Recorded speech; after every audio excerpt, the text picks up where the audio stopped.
आपण जेव्हा कम्युनिकेशनबद्दल बोलतो तेव्हा अर्थातच महाराजांबद्दल एक कुतूहल प्रत्येकाच्या मनात निर्माण होतं, की ते कम्युनिकेट कसं करायचे? हो. ते मितभाषी होते का कसे होते? त्याच्याबद्दलची काही वर्णनं आहेत का?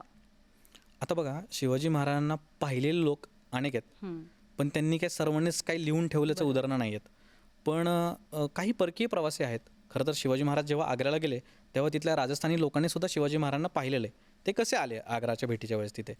त्याची उदाहरणं आपल्याला राजस्थानी पत्र आहेत, जी डिंगल भाषेतली पत्र आहेत आणि इतिहासकार जदुनाथ सरकारांनी ती सगळी पत्र छापलीत. त्यातनं आपल्याला खरं तर आग्रा प्रकरण पूर्णपणे कळतं.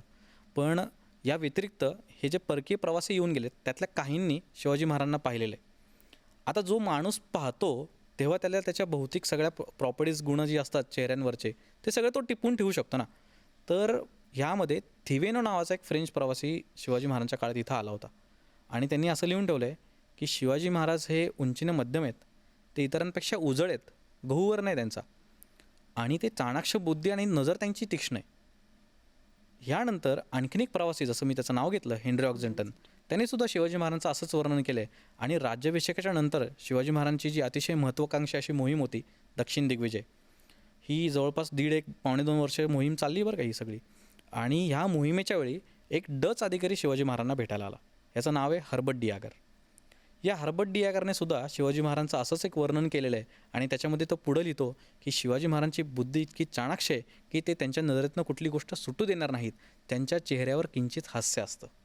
त्याच्यामुळं आपण कायमच असा विचार करतो की शिवाजी महाराज म्हणजे अतिशय दरारा आणि एक राकट स्वभाव आणि शिस्तप्रिय. पण मला असं वाटतं की परकीयांनी त्यांची ही एक छबी टिपलेली दिसते की शिवाजी महाराज हे मितभाषी होते. नाही, नाही. कायमच हां. माणूस म्हणून आपण जेव्हा बघतो तो माणूस आहे ना शेवटी. बरोबर. त्यालाही त्याचा स्वभाव आहे, त्याला त्याचा परिवार आहे.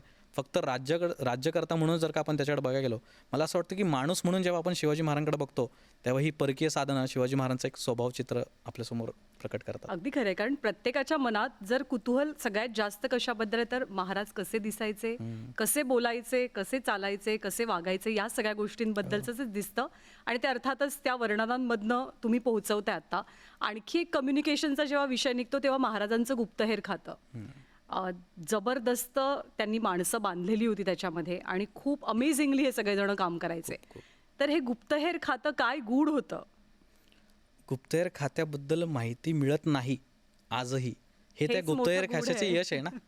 त्याच्यामुळं आज बघा, बहिर्जी नाईक किंवा या इतर पात्रांवरती अनेक कादंबऱ्या तयार होतात, चित्रपटही येतील. पण बहिर्जी नायकांबद्दल अतिशय त्रोटक उल्लेख आपल्याला इतिहासातून आढळतात. मी जसं म्हणालो की नो डॉक्युमेंट्स नो हिस्ट्री. त्याच्यामुळं जर का आपल्याला बहिर्जी नायकांबद्दल किंवा गुप्तहेर खात्याबद्दल असे काही विशेष उल्लेख नाही मिळत आहेत तर ते त्या खात्याचं यश आहे असंच आपण समजून पुढं चाललं पाहिजे. कारण गुप्तहेर खात्याचं जर का तुम्ही विचार केला तर जसं मगाशी मी सांगितलं की ॲबेकॅरेज असा उल्लेख करतो की महाराज त्यांच्या मोहिमांमध्ये काय यशस्वी होतात, तर त्यांचं ते स्ट्रॉंग गुप्तहेर आहे बरोबर. म्हणून. आता मी एक तुम्हाला इंटरेस्टिंग उल्लेख सांगतो. कारण बहिर्जी नाईक हे पात्र तर आपल्याला दिसतंच, पण शिवाजी महाराजांनी आणखीनही हेर ठेवले होते ना, म्हणजे ज्यांना आपण जासूद म्हणतो, असे विविध हेरही शिवाजी महाराजांच्या खात्यात होते. आणि परकीयांच्या याच्यामध्ये एक उल्लेख मला आढळला. डेग्राफ म्हणून एक माणूस आहे बरं का.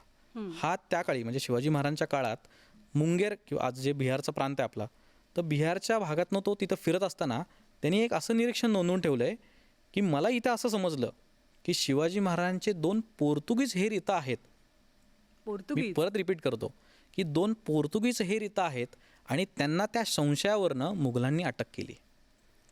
मला असं वाटतं की जसं स्किल्डफुल लेबर आर्मराच्या काळात जसं शिवाजी महाराजांनी त्या पोर्तुगीजांना घेतलेलं आहे आर्मर बांधणीच्या कामाच्या वेळेस, लोई फेरनाव आणि त्यांना, तसं शिवाजी महाराजांनी कदाचित पोर्तुगीजांना ठेवलं होतं की काय. आता तो शेवटी अभ्यासकांचा प्रश्न आहे की त्या डेग्राफने जे लिहून ठेवले ते कितपत खरं मानावं, पण आपल्याकडे उल्लेख तर आढळतो.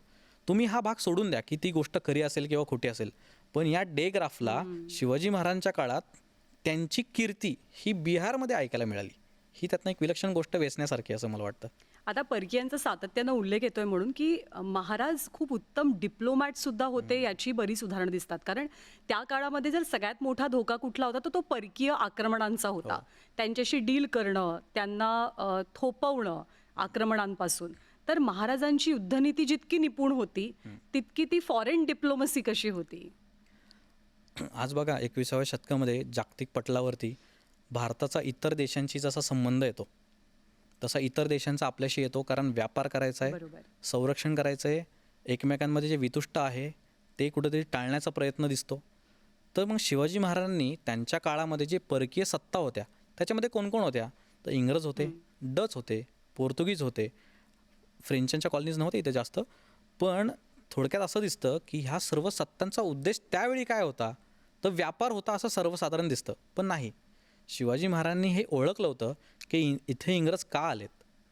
त्याचं एक उदाहरण तुम्हाला सांगतो की इंग्रज सर्वसाधारणपणे सुरुवातीला म्हणजे ईस्ट इंडिया कंपनी आपण ज्याला म्हणू, त्याचं बस्तान ह्या मुंबईला आणि सुरतेला यांनी बसवलं. आणि इथं त्यांनी इंग्रज कॉलनीज तयार करायला सुरुवात केली. जशी पोर्तुगीजांची गोव्यामध्ये कॉलनी होत्या तशा इंग्रजांनी सुद्धा सुरू केल्या होत्या. पण तोपर्यंत म्हणजे शिवाजी महाराज जोपर्यंत आहेत तोपर्यंत त्यांनी कायमच आपलं एक धोरण, आम्ही व्यापारी आहोत असंच सांगण्याचा प्रयत्न होता त्यांचा. पण ह्या सगळ्या प्रकरणाचा बुरखा शिवाजी महाराजांनी सर्वप्रथम फाडला आहे. त्याचं उदाहरण म्हणजे मुंबईच्या शेजारी जी बेट आहेत खांदेरी उंदेरी, या खांदेरी उंदेरीवर किल्ला बांधायला शिवाजी महाराजांनी जेव्हा घेतला तेव्हा या इंग्रजांनी त्यांचा व्यापारी बुरखा फाडून ते आता राज्य करतेत असं दाखवलं आणि शिवाजी महाराजांवर त्यांनी अटॅक केला आहे. यातनं साध्य काय झालं, तर शिवाजी महाराजांनी तर खांदेरी उंदेरीची लढाई तर जिंकलीच, हो. पण त्यांनी या इंग्रजांचा जो व्यापारी बुरखा होता तो सुद्धा फाडला आहे.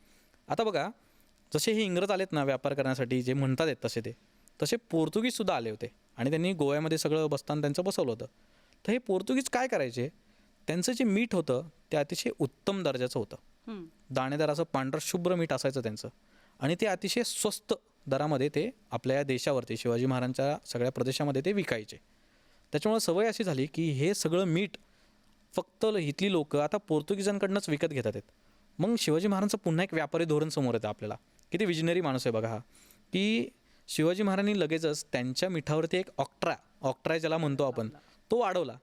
हा कर वाढवल्यामुळं त्यांचं मीठ महाग झालं आणि आपल्या इथल्या मराठी बांधवांचं जे मीठ आहे कोकणातनं येतं ते वापरण्यास सुरुवात झाली. तर जे फॉरेन डिप्लोमसी जेव्हा म्हणतो ना आपण, तेव्हा व्यापारी धोरणासोबतच ते नक्की इथं का आलेले आहेत लोक. आता बघा, जसे हे इंग्रज मी तुम्हाला सांगितले, पोर्तुगीज सांगितले, तसं शिवाजी महाराज जेव्हा दक्षिण दिग्विजयला होते, दक्षिण प्रांतामध्ये अगदी जिंजीपर्यंतचा प्रदेश शिवाजी महाराजांनी काबीज केला आणि तिथं किल्ला देखील बांधला आहे, त्याचं सगळी जडणघडण केलेली आहे. या ठिकाणी शिवाजी महाराजांना डच अधिकारी भेटायला आले होते. या अधिकाऱ्यांसोबत शिवाजी महाराजांनी एक तह केला आहे आणि त्यातनं शिवाजी महाराजांचा एक अतिशय विलक्षण गुण असा आपल्याला दिसतो त्यातनं. जेव्हा हा तह झाला आहे शिवाजी महाराजांचा आणि डचांचा, तेव्हा शिवाजी महाराजांनी सांगितलं आहे की मुघलांच्या काळात किंवा इथल्या आदिलशाहीच्या काळात जे काय होत असेल ते होऊ द्या, ती आता जुनी गोष्ट झाली. माझ्या काळामध्ये आता इथून पुढे गुलाम विक्री मी होऊन देणार नाही. अच्छा. शिवाजी महाराजांच्या काळामध्ये अगदी 30-30 रुपयांना गुलाम विकत घेऊन परदेशात पाठवलं जाईल, त्यांच्याकडनं वेठबिगारी कुठल्याही प्रकारचं काम केलं जाईल त्यांच्याकडनं. ही असली काही पद्धत आता माझ्या राज्यात चालणार नाही, इथं आता माझं राज्य आहे असं छत्रपती शिवाजी महाराज जेव्हा म्हणतात, तेव्हा त्यांचं फॉरेन डिप्लोमसीतनं एक धोरण स्पष्ट होतं की शिवाजी महाराजांना आता गुलामगिरी किंवा गुलाम विक्री ही खपत नाही, चालत नाही. तुम्ही तसा प्रयत्न केला तर मी नक्कीच तुमच्यावर अटॅक करेन, असं शिवाजी महाराजांचं धोरण आहे.